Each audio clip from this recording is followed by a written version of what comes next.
하시면 돼요. 자, 먼저 그래서 139페이지 한번 볼게요. 139페이지. 자, 우리가 4단원은 뭐랑 관련이 있냐면요. 인간의 거주하고 관련이 있어요. 그래서 이 사람이 사는 공간들을 봤더니 우리가 보통 시골이라고 부르는 동네가 있는데 이걸 지리 시간에 뭐라고 부르냐면 촌락이라고 부르고요. 그 다음에 시골하고 상대되는 개념이 도시죠. 이 두 가지로 구성이 돼 있어요. 자, 그런데 우리가 수능에서는 촌락은 나올 가능성이 사실은 거의 없어요.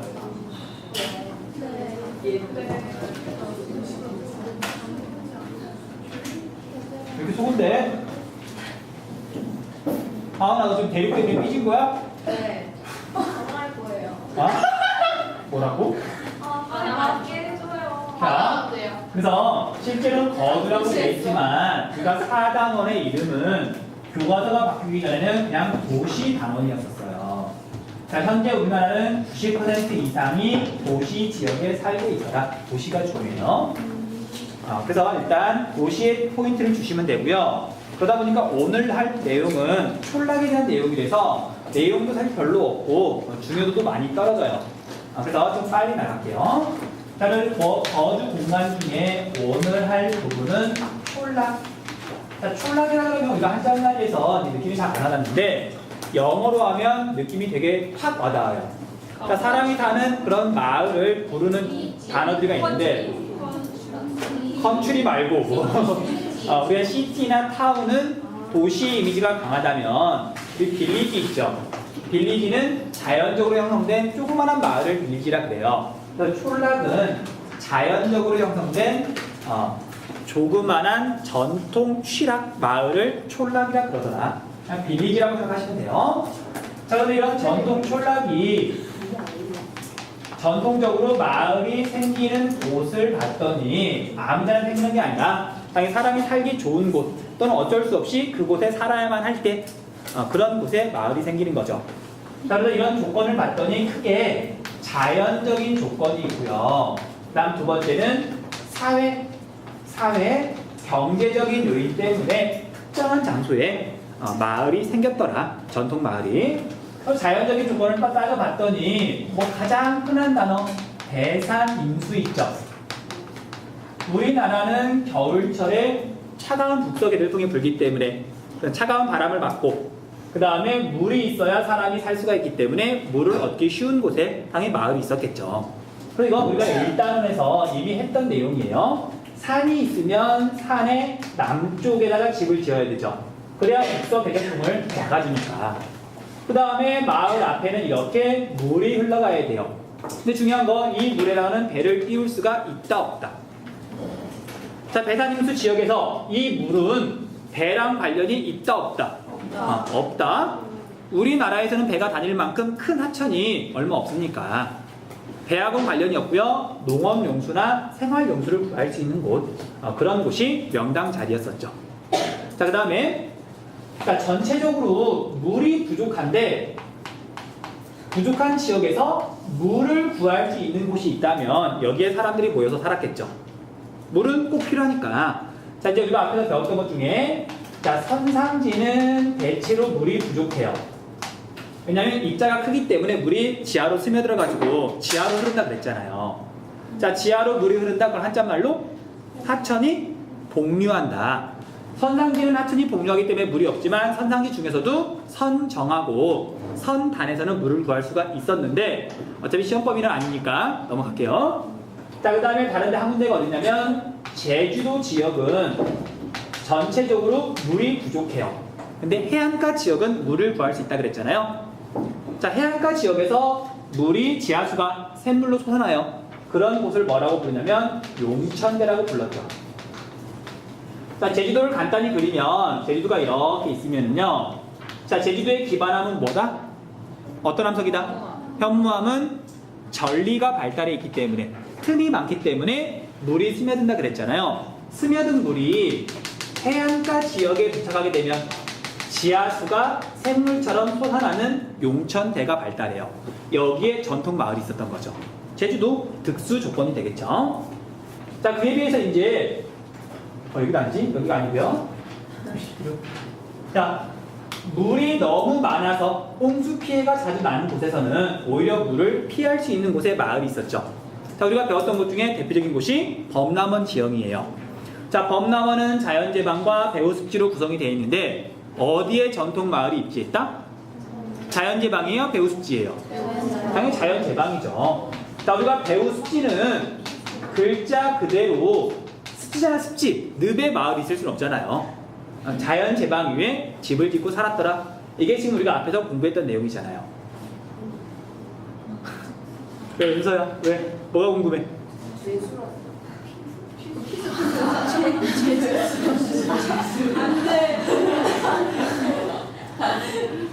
자, 그 다음에 사회 경제적인 요인도 크게 두 가지로 따져볼 수가 있는데, 자, 먼저 교통 때문에 마을이 발달했던 곳. 자, 이거 뭐 외우거나 그러지 마시고요. 그냥 상식 수준에서 한번 보고 넘어가시면 돼요.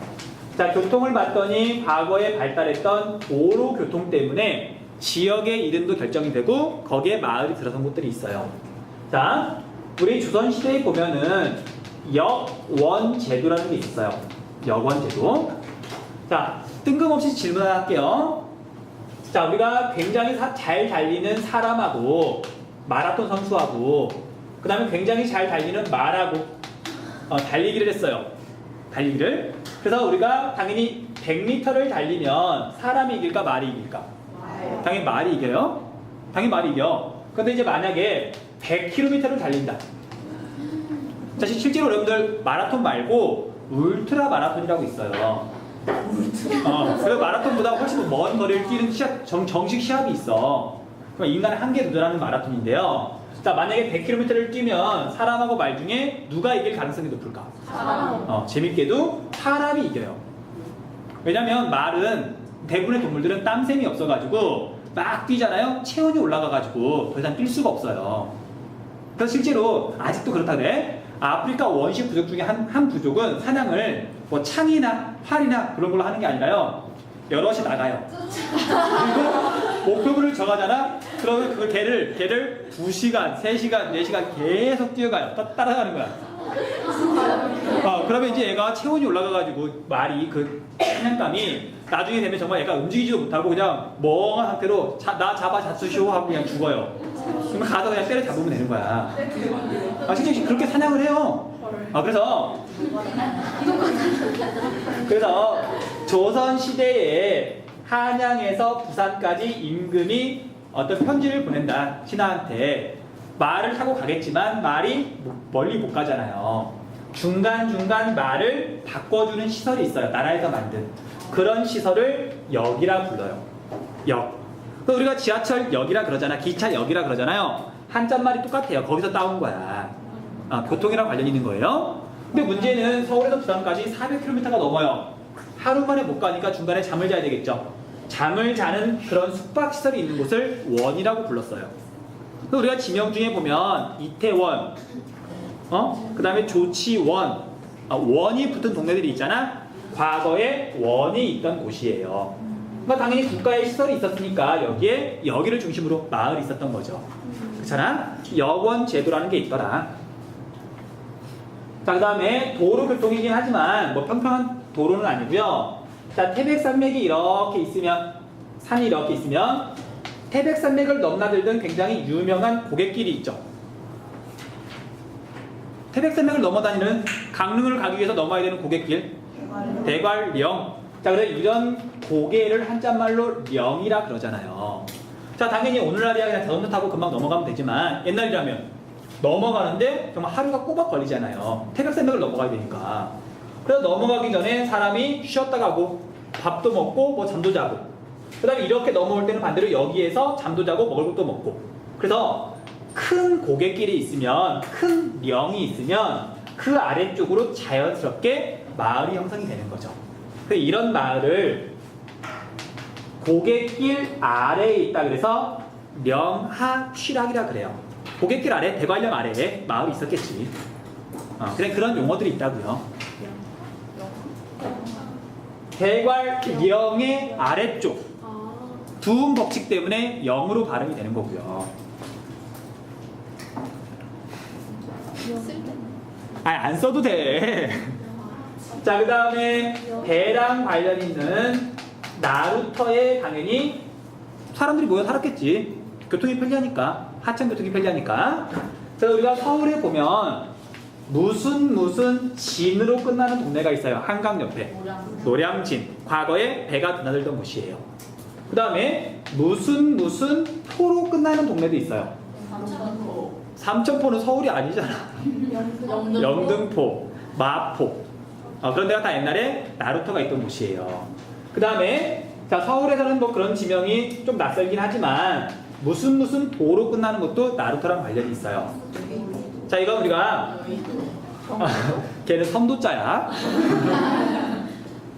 자, 슬픈 역사인데 병자호란 때 우리 왕이 남한 산성으로 이렇게 피난을 갔다가 결국은 항복 선언을 했죠. 그거 되게 굴욕적으로 항복 선언을 했잖아. 그걸 뭐라고 불러요?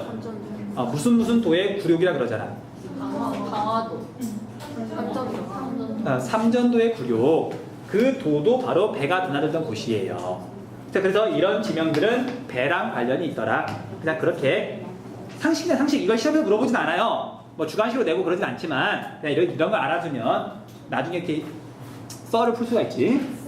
자, 그 다음에 옛날이니까 방어랑 관련 있는 취락들이 있어요. 자, 우리가 기후 시간에 우리 한반도에서 제일 추운 곳, 연교차가 제일 큰 곳 어디였었죠? 중간진. 자, 우리가 세종대왕 때 김용서 장군을 시켜서 북쪽에다가 4군 육진을 설치했잖아요. 결국 방어 목적으로 그런 성을 쌓고, 성을 쌓아서 당연히 사람이 살아야 되겠지. 그런 진이라든지 또는 무슨 산성이라든지. 자, 남한 산성이 대표적인데 혹시 최근에 뉴스 본 사람 있어요? 남한 산성이 세계 문화유산으로 이번에 등재가 됐죠. 우리가 그 1단원에서 세계 문화유산 공부를 했었잖아. 플러스 하나 시켜주세요. 남한 산성이 등재가 됐다는 거. 세계 문화유산. 그래서 이런 것들이 방어랑 관련이 있는 취락이 되겠죠. 자, 그래서 140페이지 내용이니까 그냥 쭉 읽어보세요. 쭉 읽어보고 정리할 거 있으면 정리하고 뭐 굳이 정리할 건 없겠지만 140페이지 내용 지금 한 거잖아요. 한자가 달라요.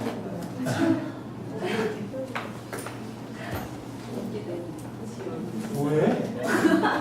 자기 얼굴이 너무 웃기다고?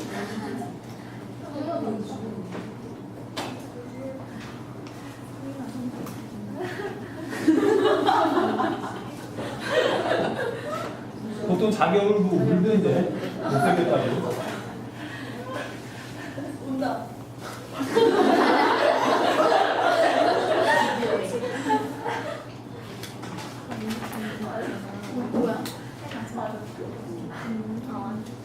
자, 그 다음에 우리 촌락의 형태 이야기를 좀 할게요. 촌락의 형태. 자, 촌락의 형태는 이제 집들이 모여있는 모양, 마을의 모양을 말하는 거예요. 그래서 먼저 얘는 크게 두 가지로 구별을 하는데요. 자, 먼저 첫 번째는 집들이 모여있는 마을을, 한 곳에 모여있는 마을을 집촌이라 그러고요. 집들이 한 곳에 모여있는 게 아니라 분명히 마을인데 집들이 좀 띄엄띄엄 떨어져 있는 집들이 있어요. 뭐 집들이 수백 미터씩. 그런 동네를 뭐라고 부르냐면 산촌이라고 불러요. 자, 참고로 이 산자는 왜 산자가 아니에요? 체육 시간에 모이라 그러면 집합하라 그러죠. 집합했다가 뭐 치료 같은 거 시키고 흩어져서 놀으라 그러잖아요. 해산하라 그러잖아요. 흩어질 산자예요. 집촌과 산촌이 있다. 자, 그런데 이런 집촌이 형성되는 원인은 여러 가지 원인이 있는데 첫 번째는 어떤 일을 할 때 혼자 하면 너무 힘들거나 못하는 일들이 있어요. 예를 들면 우리가 물고기 잡을 때 낚시질 말고 커다란 그물로 물고기를 잡으려면 여러 사람이 끌어올려야 되잖아. 그럼 당연히 사람들이 모여 사는 게 좋잖아요. 그 다음에 농촌 지역에서도 벼농사 있죠. 그거 혼자서 일 못해요. 그래서 벼농사를 짓거나 이런 어촌 같은 데서는 사람이 모여 살았던 거죠. 자, 그 다음에 땅은 넓은데 물이 특정한 지역에서만 나와요. 그럼 당연히 물을 중심으로 사람들이 모여 살았겠죠. 특수 조건. 자, 그 다음에 외적이 자주 침입해 오는 곳에서는 혼자 딸랑 떨어져 살았으면 죽기 십상이죠. 보통은 이렇게 섬을 쌓고 그 섬 안에 모여 살았겠죠. 그러니까 지방에 가면 그래서 해미읍성이나 나간읍성 같은 그런 읍성들이 남아있어요. 바로 성 안에 마을이 있는 거지. 외적 방어를 위해서. 그 다음 마지막으로 동족촌이라는 것도 있어요. 참고로 우리나라 농촌 지역에 가면 아직도 40% 정도가 동족촌이 돼요. 같을 동자, 결의 족자. 한 마을이 같은 집안이에요. 자, 옛날에는 어떤 사람이 집을 짓고 살았어. 근데 결혼해가지고 자식을 낳았는데 지금 결혼시켰잖아? 오늘날처럼 뭐 서울로 보낼 필요는 없으니까 어차피 다 농사 짓고 사는 거니까 자기 옆에 집을 짓고 아들 내 집, 손자 내 집, 둘째 내 집. 그게 계속 역사가 이어지면 그냥 집들이 모여가지고 한 마을이 돼버리는 거죠. 이게 동족촌. 이런 마을은 되게 조금 좋은 점도 있고 답답한 부분도 있는데 이런 동네는 절대 애들이 삐뚤어질 수가 없어요. 하다못해 길을 가다가 어르신이 오는데 내가 뭐 약간 뭐 음악을 듣는다거나 약간 뭐 딴 생각하다가 그냥 지나치잖아요. 그러면 그 바로 다음 그날 저녁에 아버지한테 혼나요. 그렇잖아. 그 어르신 입장에서는 아니 자기 친척이니까 자식 교육을 그때 어떻게 시켰길래 애가 인사도 안 하고 지나가느냐. 그럼 만약에 엇나가는 행동을 하면 그냥 마을에서 따라다니는 거예요. 자기만 따라다니는 게 아니라 자기 집이. 그래서 이런 데는 유교적인 전통이 굉장히 강한 편이죠. 그렇지, 그럴 수 있지. 진짜 싫어. 근데 뭐 동족촌까지는 아니더라도 그러니까 선생님 고향만 하더라도 같은 마을에 우리 큰 집이 있고 우리 작은 집이 있고 그다음에 우리 집이 있고 삼형제가 살았던 마을이에요. 그래서 선생님 명절 때는 어떻게 되냐면 시골이니까 설날 아침에 그냥 아침에 밥 안 먹지 큰 집 가서 먹어야 되니까 아침에 일어나서 5분쯤 걸어가서 큰 집 가서 밥 먹고 와요. 그러니까 시골 동네는 그렇단 말이야. 서울이랑 다르죠. 자, 그래서 이런 집촌이 있고요. 그 다음에 이거랑 반대되는 개념이 산촌인데 이거하고 그냥 반대로 생각하면 돼요. 협동 노동이 필요가 없고 물도 쉽게 구할 수가 있고 이런 동네에서 그냥 사람들이 뿔뿔이 흩어서 살았는데 대표적인 동네가 어디냐면요 산지촌. 그다음에 산간지역은 평지가 별로 없죠. 그러니까 농사 짓는 땅이 별로 없으니까 그 조금 있는 그런 평지를 따라서 그냥 사람들이 띄엄띄엄 살았을 수밖에 없어요. 산간 지역하고 한 군데 더 우리나라에 있는 대표적인 산촌 거기가 어디냐면 태안만도예요. 태안만도는 뭐 시험 문제에서 물어볼 가능성은 없지만 선생님 때는 배웠거든요 따로. 근데 지금 그걸 물어보진 않을 거야. 그냥 이것도 상식 수준에 좀 알아주세요. 자, 선생님이 대학교 때 농화를 갔어요. 농화리 뭔지는 알죠? 어디로 갔냐면 태안만도에 있는 당진이라는 데. 당진. 근데 가서 봤더니 정말 동네가 신기하더라고요. 그러니까 선생님들이 배우기만 했지 가본 적은 처음이었거든? 갔더니 집 한 채가 있고 정말 뚝 떨어져가지고 예를 들면 우리 학교 정문 근처에 집이 하나가 있으면 후문 근처에 집이 하나가 있는 거예요. 집이 붙어있는 게 아니라. 그리고 집마다 이렇게 애들이 있는 게 아니잖아요. 그러니까 자기 또래 있는 친구하고 놀려 그러면 한 10분에서 15분씩 걸어가야 되는 거야. 그러니까 옆집에 놀러 가는 게 아니라 같은 동네가 그래. 그럼 같은 동네인데 집들이 띄엄띄엄 있는 거죠. 그래서 대학생들이 갔더니 이제 걔네들 입장에서는 외로움을 되게 많이 타는 거예요. 친구들이 너무 멀리 떨어져 있으니까. 대학생들이 놀러 갔더니 정말 2시간 거리를 걸어서 저녁에 놀러 오는 애들이 있더라고요. 그래서 태안만도 일대가 뭐 이유 같은 건 몰라도 상관없는데 그냥 우리나라의 대표적인 산촌이 발달한 동네예요. 그 정도만 기억해두세요. 자, 그 다음에 141페이지 밑에 있는 내용 조금만 정리하고 다음으로 넘어갈게요. 자, 이런 집촌을 봤더니 이런 쓰잘데기 없는 내용을 내가 왜 해야 되는지 나도 잘 모르겠지만 집이 모여있는 모양을 봤더니 그냥 덩어리져서 불규칙하게 모여있다. 그걸 괴촌이라고 불러요. 금괴, 덩어리 괴자. 그냥 집들이 덩어리처럼 뭉쳐있다고요. 그런 걸 괴촌이라고 부르고 그 다음에 어떤 교통로가 있으면 길이 있으면 길을 따라서 집들이 쭉 이렇게 줄지어 있는 경우도 있어요. 자, 이런 걸 열을 지어서 마을이 형성되어 있다. 열촌이라고 불러요. 열촌. 근데 이 열촌은 두 가지로 다시 나뉘는데 가촌과 노촌으로 구별을 해요. 자, 가는 가로수 할 때 가예요. 거리 가자. 노는 길 노자예요. 그러니까 둘 다 길을 뜻하는 건데 서울에 있는 길은 가로수죠. 서울에 심어져 있는 나무는 가로수잖아.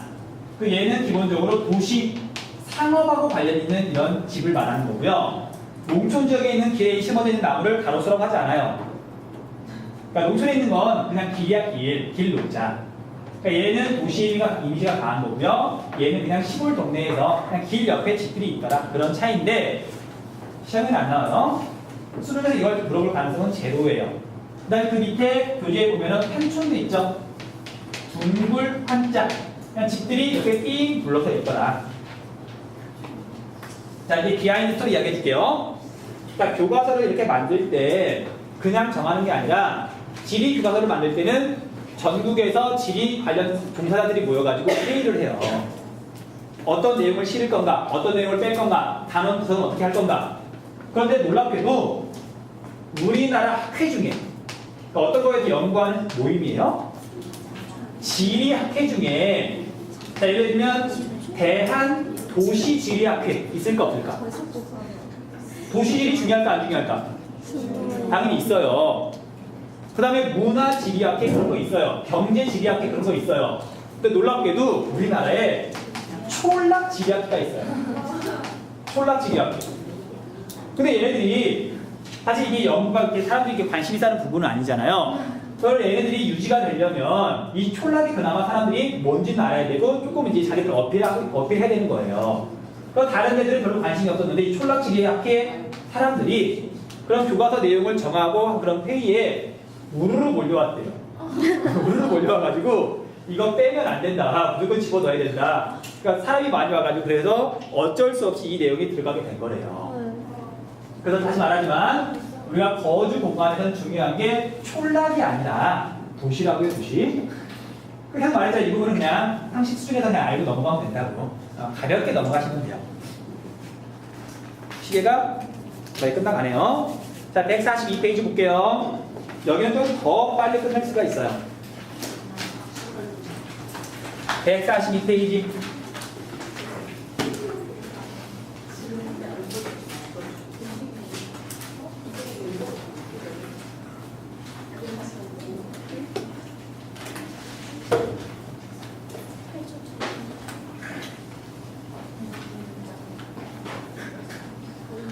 자, 전통 촌락의 기능과 현대 촌락의 변화에서 전통 촌락의 기능. 자, 전통 촌락 기능에 따라서 2번 농촌, 3번 어촌, 4번 산지촌으로 구별한다. 끝. 그 다음에 2번 현대 촌락의 변화. 여기만 조금 체크를 할게요. 자, 우리가 이제 촌락을 봤더니 얘를 여전히 오늘날에도 옛날 모습하고 크게 다르지 않게 살아가는 동네를 전통 촌락이라고 불러요. 그래서 어디를 생각하시면 되냐면요. 선생님의 고향 전읍을 생각하시면 돼요. 그러니까 논밖에 없고 완전 시골, 농촌 마을 생각하면 된단 말이에요. 그 다음에 옛날에는 분명히 얘가 촌락이었으나 물론 지금도 농사를 지어요. 근데 얘가 농사만 짓는 게 아니라 뭐 도시로 출근하는 사람도 생기고 그다음에 뭐 이렇게 서비스업에 종사하는 사람도 좀 늘어나고 그런 동네를 근교 촌락이라고 불러요. 자, 용어 조금만 설명할게요. 근교라는 말이 조금 낯설 건데 이 교는 성곽을 뜻하는 한자말이에요. 옛날에 서울로 치면은 사대문 안쪽 이 성곽이 교인 거야. 자, 그래서 이 교에 가까운 동네. 서울은 아니지만 이런 서울 둘러싸고 있는 성곽하고 가까운 동네니까 오늘날로 치면 서울 바로 주변 지역을 근교 지역이라고 불러요. 오케이? 그 다음 이 근교 지역하고 같은 말이 뭐가 있냐면 교외 지역이라는 말도 있어요. 교외는 말 그대로 여기에 바깥쪽 같은 말인 거야. 그 교외 지역, 근교 지역 같은 말이에요. 서울 바로 옆에. 자, 그래서 이건 어디를 생각하시면 되냐면요. 서울 바로 옆에 보면 뭐 하남시 같은 게 있는데 우리가 하남은 좀 머니까 감이 잘 안 올 거고 과천 생각하시면 돼요. 과천 옛날에는 완전 시골이었단 말이야. 이 두 지역이 어떤 특성이 나타나는지 용어만 여기 조금만 정리하시면 돼요. 자, 전통 촌락은 첫 번째 인구가 증가한다, 감소한다. 감소한다. 그 다음에 여기 근교 촌락 지역은 물론 농사도 짓지만 거기에 유성도시가 생기기도 하고 신도시가 생기기도 하고 여기는 인구가 증가하는 지역이에요. 대도시에서 인구가 빠져나가니까. 그 다음에 여기는 인구가 줄어드는 것도 문제지만 인구 노령화가 굉장히 심하게 나타나죠. 한번 했던 얘기인데 선생님 아버지 연세가 66. 근데 동네 노인정을 못 간다 그랬죠. 동네 노인정에 가면 막내라서 잔심부름을 다 해야 돼요. 그러니까 노인정을 가면 안 되는 거지. 쉬러 가는 게 아니잖아. 그래서 노령화 문제가 되게 심각하고요. 그 다음에 다 할아버지, 할머니밖에 없으니까 노동력 부족 문제가 역시 심각하게 발생해요. 노동력 부족 문제가 생긴다. 그 다음에 이쪽 동네가 보세요. 경지 면적은 늘어나고 있을까? 줄어들고 있을까? 경지 면적 줄어들고 있다. 왜냐면 농촌 지역도 이제 뭐 공장이 생기기도 하고 도로가 생기기도 하고 그러니까 농사를 짓는 땅이 점점 줄어드는 거예요. 자, 그런데 중요한 거 경지 면적이 줄어들고 있는데 인구도 줄어들고 있죠. 어떤 게 더 빨리 줄어들고 있을까? 당연히 인구가 더 빨리 줄어들고 있겠죠. 그래서 총 경지 면적, 농경지의 면적은 줄어드는데 인구가 더 빨리 줄어들다 보니까 1인당 경지 면적은 오히려 늘어나는 거죠. 1인당 경지 면적은. 그래서 1인당 경지 면적은 증가한다. 체크해 주시고요. 그 다음에 이제 조금 어려운 말일 수도 있는데 설명 안 하면 되게 애들이 어려워하더라고요. 자, 정주 기반 시설이라는 게 있어요. 정주 기반 시설. 자, 정주란 말만 알면 이해할 수가 있는데 정주는 정착해서 거주한다. 한 곳에 머물러가지고 사는 걸 정주라 그래요. 그래서 사람이 그냥 살아가는 걸 정주라고 생각하면 돼요. 오케이? 그래서 사람이 살아가는데 기반이 되는 시설들, 학교, 병원, 상점들 꼭 필요하잖아. 그런 걸 정주 기반 시설이라 그래요. 근데 문제는 인구가 감소하니까 농촌 지역은 정주 기반 시설이 부족해요. 역시 했던 얘기죠. 선생님이 나온 초등학교는 2001년도에 폐교가 됐어요. 그래서 선생님의 사촌 동생들은 걸어서 1시간쯤 떨어져 있는 거기에 있는 초등학교를 갈 수밖에 없었어요. 물론 셔틀버스가 다니지만. 네? 이사를 가라고? 그 다음에 동네에 계시던 70대 할아버지가 돌아가셨는데 약국을 하시던 할아버지였어. 근데 약국 하시던 할아버지가 돌아가시니까 약국이 없어졌어요. 아니, 사람이 없으니까 약국이 새로 생기지가 않는 거야. 그리고 참고로 선생님 시골 동네는 짜장면을 배달시켜서 먹을 수가 없어요. 안 오지. 자, 그래서 정주 기반 시설이 점점 약해진다. 자, 그에 비해서 우리가 근교 촌락은요. 근교 촌락은 인구가 증가하고 있고요. 그 다음에 여기는 겸업 농가가 증가하고 있어요. 그래서 겸업이란 말 뜻을 좀 알아두셔야 될 것 같아요. 자, 그러면 전업주부가 뭐죠? 전업. 그냥 집안일만 하는 사람을 전업주부라 그러잖아요. 그쵸? 그래서 우리가 용어 중에 전업 농가라는 게 있어요. 자, 글자 그대로 농사만 짓는 가구.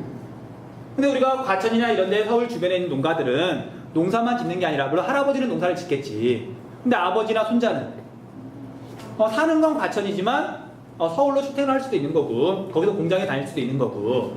그래서 산업에 종사하는데 1차, 2차, 3차 중에 농가니까 일단 기본적으로 1차 산업은 해요. 근데 2차와 3차를 동시에 하는 거, 이걸 겸업 농가라 그래요. 농사만 짓는 게 아니라 다른 일도 하더라. 자, 그래서 근교 촌락은 겸업 농가의 비중이 점점 증가한다. 자, 이제 여기 딱 하나만 더 마칠게요.